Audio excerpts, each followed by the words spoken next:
Hola, buenas tardes a todos. Estamos en una charla más del Grupo de Cosmología de la Agrupación Astronómica de Madrid, que hacemos pues una vez a la semana, una vez al mes, perdón.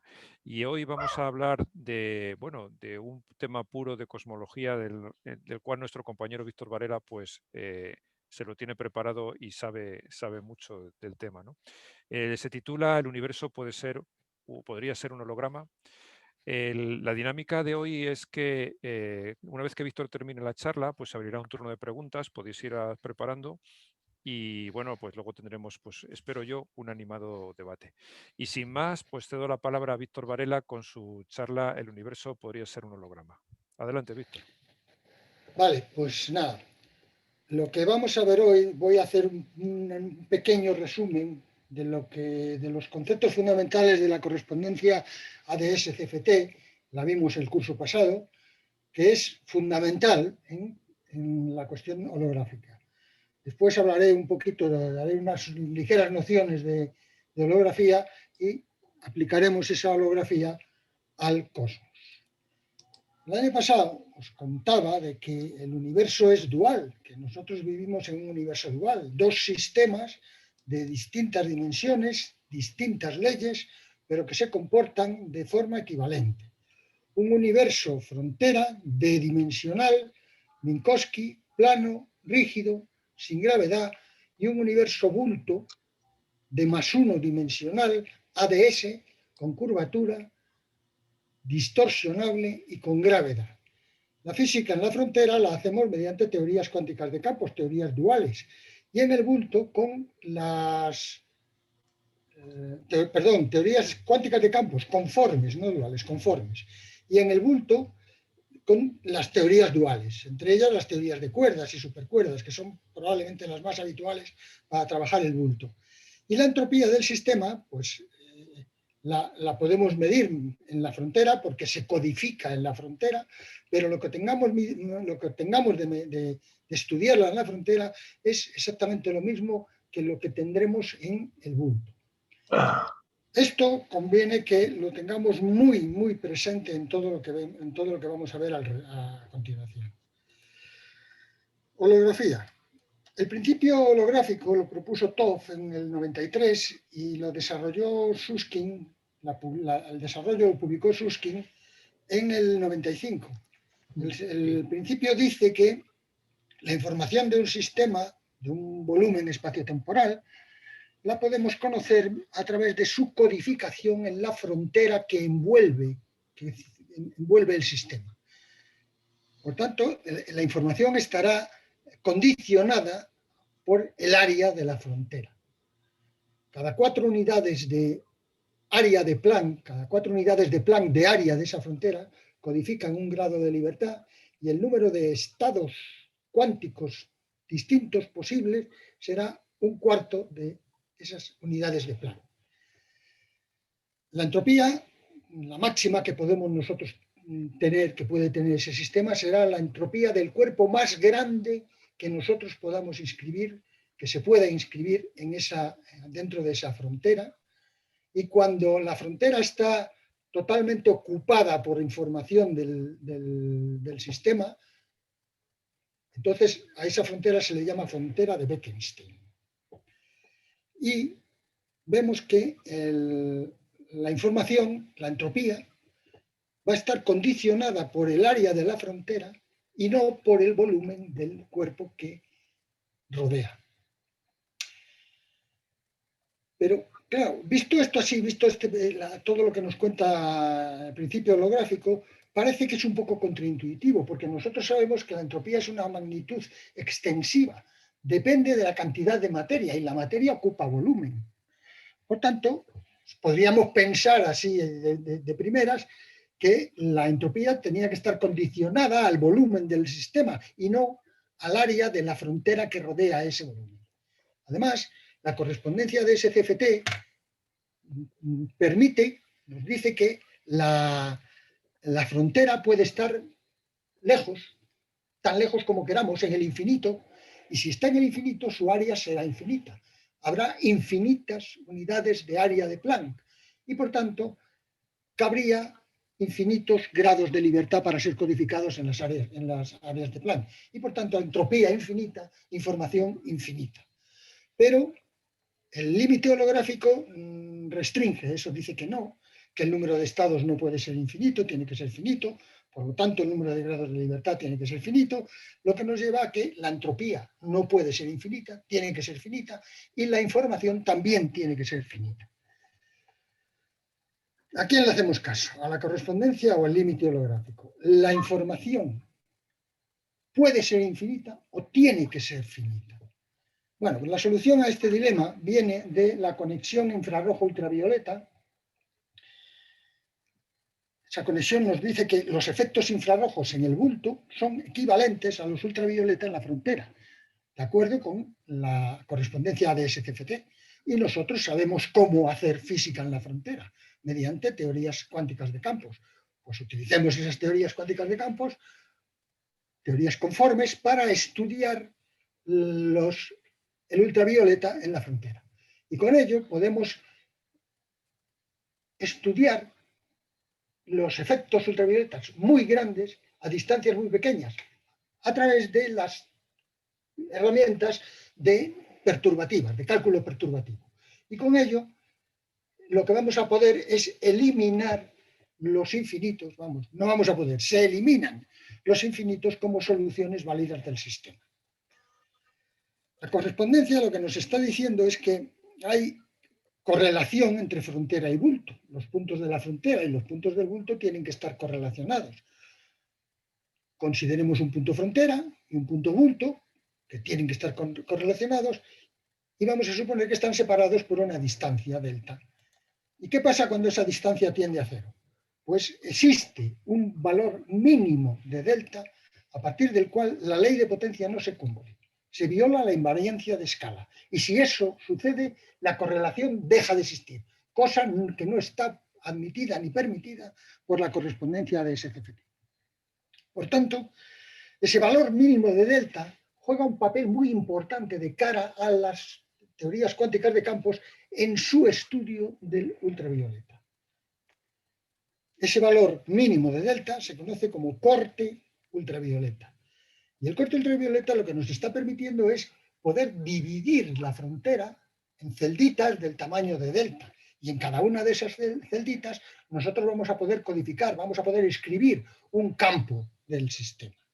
Y también sabemos que el número de campos de una teoría de orden n nos lo da el orden elevado al cuadrado, que será finito.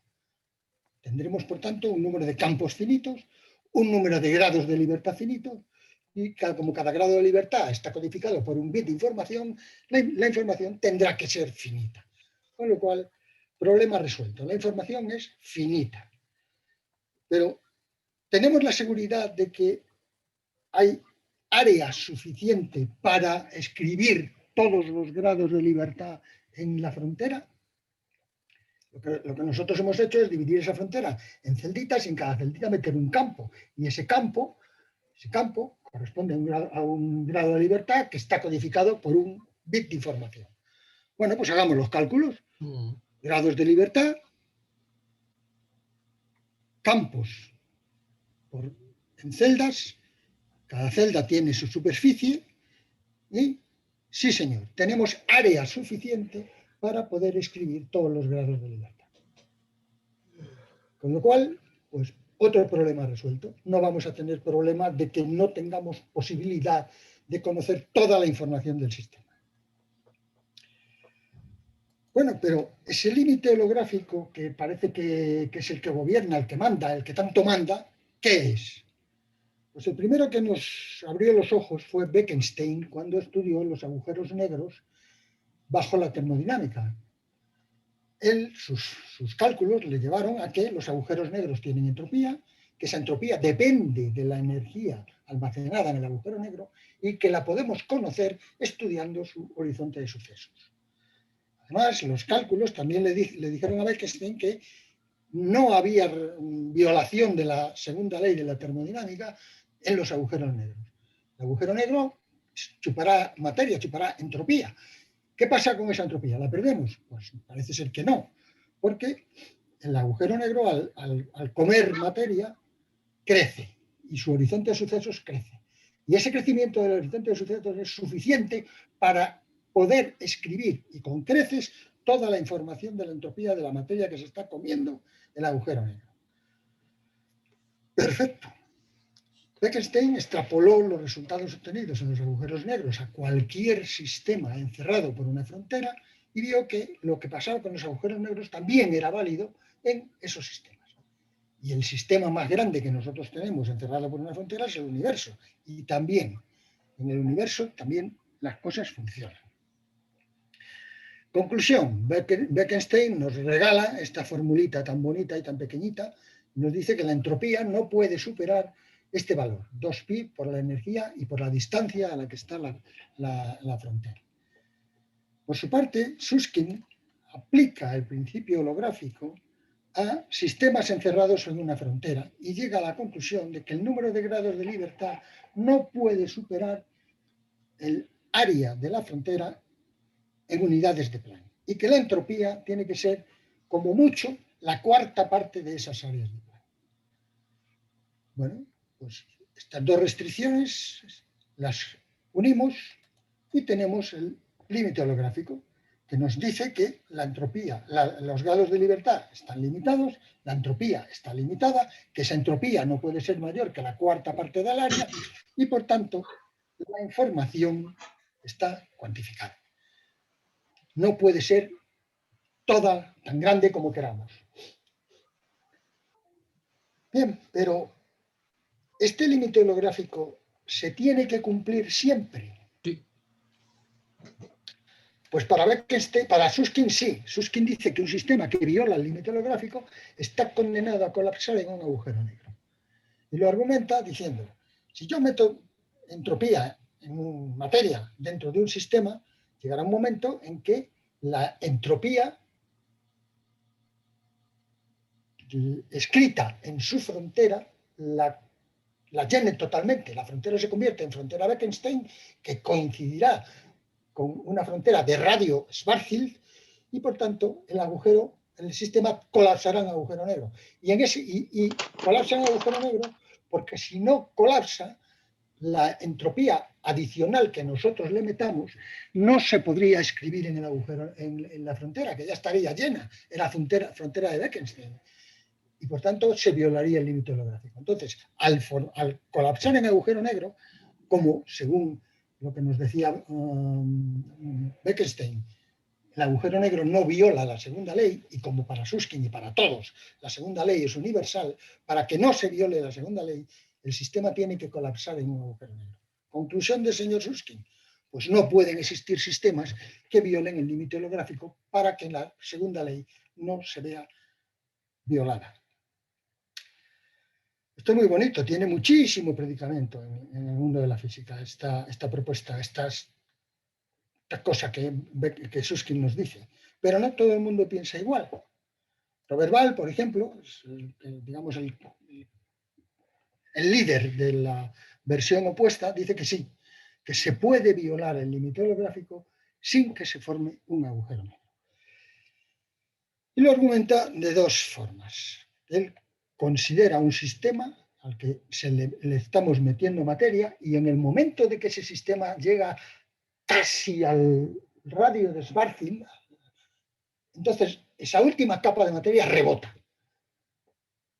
Se viola el límite holográfico, puesto que no se puede escribir toda la entropía en la frontera, pero no hay colapso porque el límite del radio de Schwarzschild se ha quedado casi, pero no se ha llegado a él.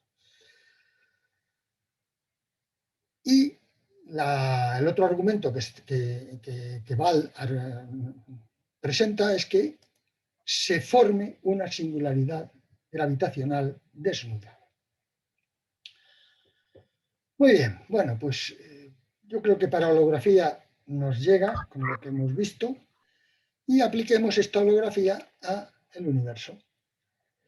Y cuando lo hacemos nos damos cuenta de que tenemos que considerar, tenemos más restricciones debido a lo que nosotros creemos saber de nuestro universo. El universo, según la cosmología estándar, es un universo en expansión y, por tanto, no vamos a poder saber en tiempo real cuál es la información escrita en la frontera del universo. Podemos decir, pues ahora, muy bien, cogemos la información de ahora y esa información tarda en llegarnos a nosotros. Mientras esa información está viajando, el universo sigue expandiéndose, su frontera sigue creciendo y la codificación de información en la frontera cambiando. Además, los volúmenes crecen con la tercera potencia. En el caso del universo, con la tercera potencia del parámetro del radio de Hubble. Pero las áreas no, lo hacen con la segunda. Con lo cual, según eso, nunca tendríamos área de frontera suficiente para poder escribir todos los estados del volumen universo. Y violaríamos con ello el límite holográfico, lo que llevaría a un colapso del universo. Bueno, pues algo ha tenido que pasar, que es obvio de que no hemos colapsado. Estamos aquí. Pues estudiemos a ver qué diablos sucede. Y para ello lo que hacemos es echar mano de los modelitos que tanto nos gustan. Cogemos nuestro modelo juguete en función de lo que sabemos del universo. Un universo inflacionario, que la inflación se ha producido a escala Good, con un parámetro de Hubble y una temperatura conocidas en la era de Planck, y al que suponemos que la inflación ha sido de 10 elevado a 30 veces. El universo en la inflación se ha inflado 10 elevado a 30 veces. Bueno, y aplicamos este modelito a las eras del universo. En la inflación, ¿qué pasa? Calculamos entropía, calculamos área de la frontera y vemos que la entropía es menor que el área de la frontera. Con lo cual no tenemos ningún problema. No se viola el límite holográfico y, por tanto, el universo, durante la inflación, hasta que termina la inflación, no corre peligro de colapsar. Acaba la inflación. Entramos en la posinflación. El universo ha crecido 10 elevado a 30 veces. Su horizonte de partículas, después de esa inflación, se sitúa en 10 elevado a 36. Y hacemos lo mismo, calculamos entropía y calculamos área de la frontera. Y aquí nos llevamos una sorpresa. Vamos, no nos llevamos una sorpresa. No nos gusta lo que obtenemos, porque la entropía es 10 a la 99, mientras que el área de la frontera son 10 a la 72. Hay violación del límite holográfico y, por tanto, de acuerdo con lo que dice Susskind, el universo tiene que colapsar en el momento que entramos en la posinflación en un agujero negro. Pero tampoco ha sido así. Tampoco ha sido así. Bueno, pues, ¿qué podemos hacer? Pues la física clásica, la cosmología estándar, nos permite coger un estado en un determinado momento y irnos atrás en el tiempo para ver lo que pasaba antes. Pues hagámoslo, cojamos lo que sabemos hoy, en la situación actual que tenemos. Bekenstein nos dice que la entropía del universo es 10 elevado a 120 y que la entropía de la parte observable de nuestro universo, 10 elevado a 90. Pues en la situación actual hay un margen holográfico de seguridad suficiente para que estemos donde estemos y no espaguetizados en un agujero negro. También sabemos que el universo es 10 a la 28 centímetros de grande. Pues hagamos lo que la física nos permite, vayámonos hacia atrás y esos 10 a la 28 centímetros en la era de Planck se convierten en 10, son 10 elevado a menos 3 centímetros. Pero 10 a la menos 3 centímetros son 10 elevado a 30 longitudes de Planck. Por tanto, como nosotros hemos partido de una situación en la que estamos aquí, no estamos colapsados, pues no estamos colapsados gracias a que en la época de Planck el universo creció, se infló 10 elevado a 30 veces.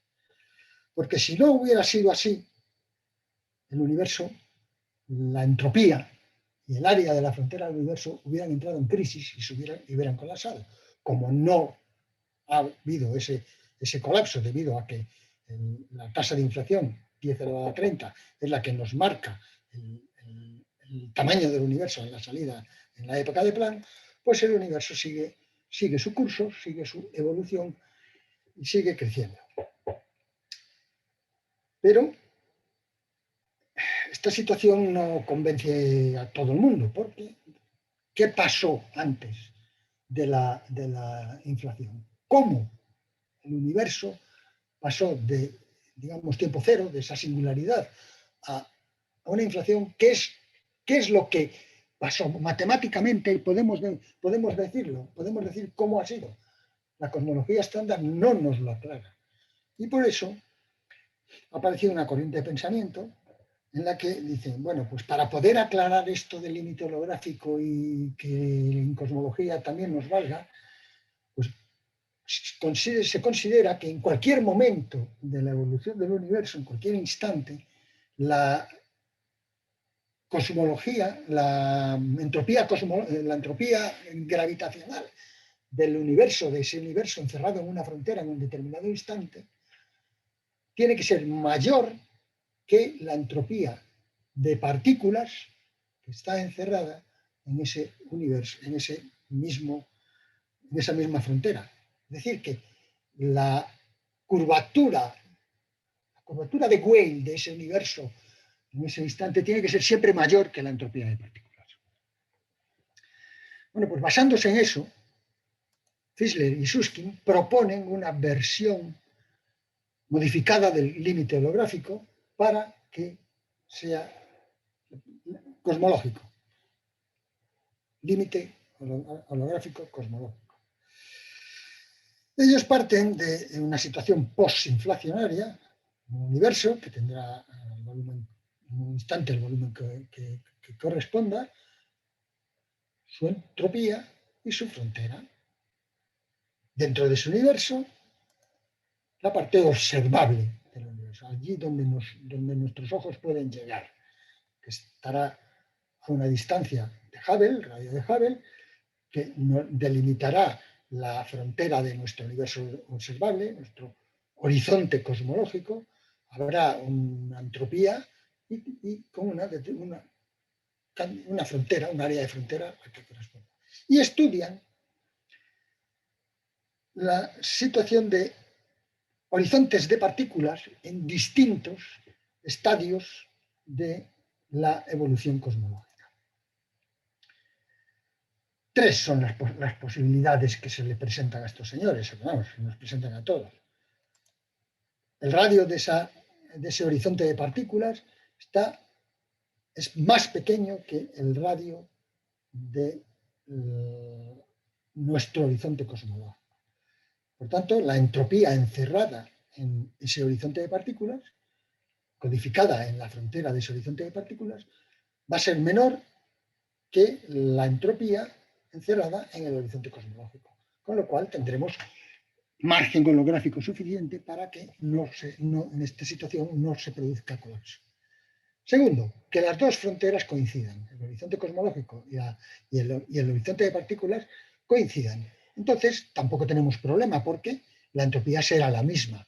Tendremos suficiente área para escribir, para codificar toda esa entropía y, por tanto, no habrá colapso.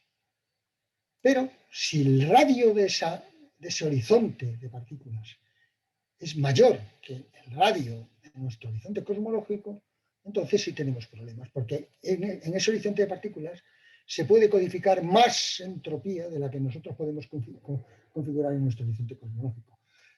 Desde nuestro punto de vista, se supera el límite holográfico, se viola el límite holográfico y entonces el universo tenía que colapsar. Pero como eso no es así, Fischler y Susskind dicen, eso no puede suceder. Y si no puede suceder, esta situación no se puede dar. Y eso equivale a decir que la frontera del universo se sitúa allí donde nosotros la podemos ver. Fenomenal. Bueno, el universo podrá seguir expandiéndose, ¿de acuerdo? Pero nosotros siempre seremos testigos de la expansión del universo. Y de esta forma, estos señores, y todos nos ponemos muy contentos, nos quitan la posibilidad de colapso.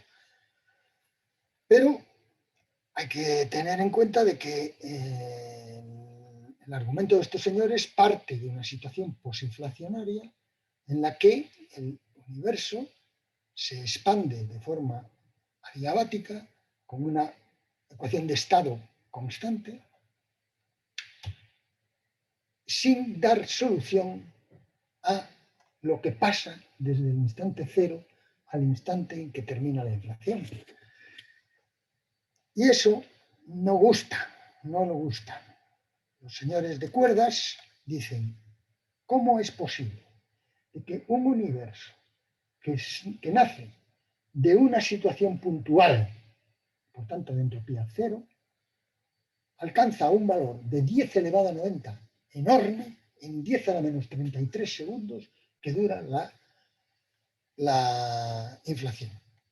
Eso, la cosmología estándar, la teoría estándar, no lo sabe explicar. No hay matemática para decirnos cómo fue eso. Por tanto, los cuerdistas eso lo rechazan. Y lo que dicen es que para que la entropía haya alcanzado ese valor de 10 elevado a 90 en el momento que se inicia el periodo posinflacionario, pues el universo ha tenido que iniciarse en un estado de entropía suficientemente alto. Eso quiere decir que el universo tenía que tener una homogeneidad, tenía que ser homogéneo. Pero claro, el admitir que esto es así de grande, es obligado tener que admitir que antes de este momento, antes de ese inicio de nuestro eón, había otro sistema anterior, un estado pre-Big Bang, evolucionando, cuya evolución termina en esa situación de entropía. Pero esa entropía, para el sistema pre-Big Bang, es un estado de máxima entropía. ¿Cuáles son los estados de máxima entropía que nosotros conocemos?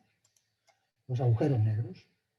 La teoría de cuerdas admite que la posibilidad de que nuestro eón, el universo, a partir del instante en que nosotros lo estudiamos, surja de un agujero negro impulsado por unas fluctuaciones cuánticas que van a ser las que hagan que ese universo crezca. Bueno, pues vista esto, admitiendo esa situación pre-Big Bang, Veneciano propone un nuevo límite holográfico, que le llama límite holográfico de Hubble, límite holográfico que depende del parámetro de Hubble, que ese límite holográfico va a limitar la entropía de la suma de toda la suma de entropía de todas las fuentes entrópicas que pueda haber y que nunca va a superar el límite de Bekenstein. El límite de Bekenstein. Las fluctuaciones cuánticas empiezan a hacer su papel, desde una situación de mucha debilidad, pero a medida que va pasando el tiempo, las fluctuaciones cuánticas empiezan a sentirse potentes, a sentirse dominantes, y llega un momento en que las fluctuaciones son las que gobiernan, las que dominan la expansión del universo. La fuerza de acoplamiento de cuerdas, en este momento, es donde en teoría se iniciaría el periodo de cuerdas, se hace dominante. El campo dilatón va a ser el que mande sobre cómo va el universo a crecer, La entropía, evidentemente, como las fluctuaciones cuánticas ya son importantes, la entropía de las fluctuaciones va creciendo, alcanzará y superará la entropía del agujero negro, que no crece porque todavía no se ha generado materia y por tanto la entropía del agujero negro será la misma que en el instante inicial.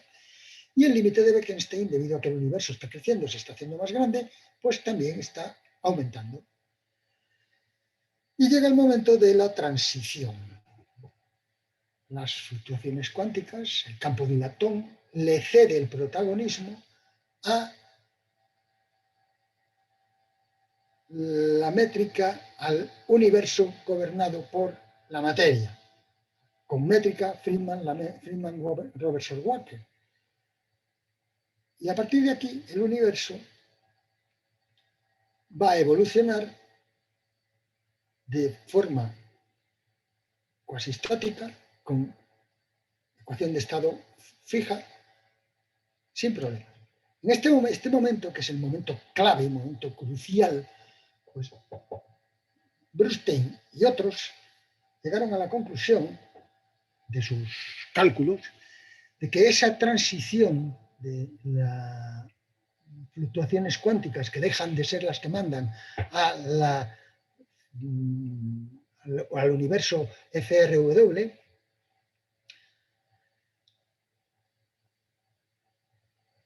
en ese momento se produce una transición suave, la que veis aquí. No existe una transición de ruptura, que sería que la entropía se fuera por ahí arriba y violase el límite de Bekenstein, el límite de Hubble.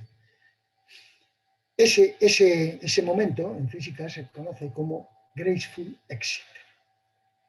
A partir de ahí el universo va a evolucionar de una forma, pues la que conocemos todos, de una forma suave.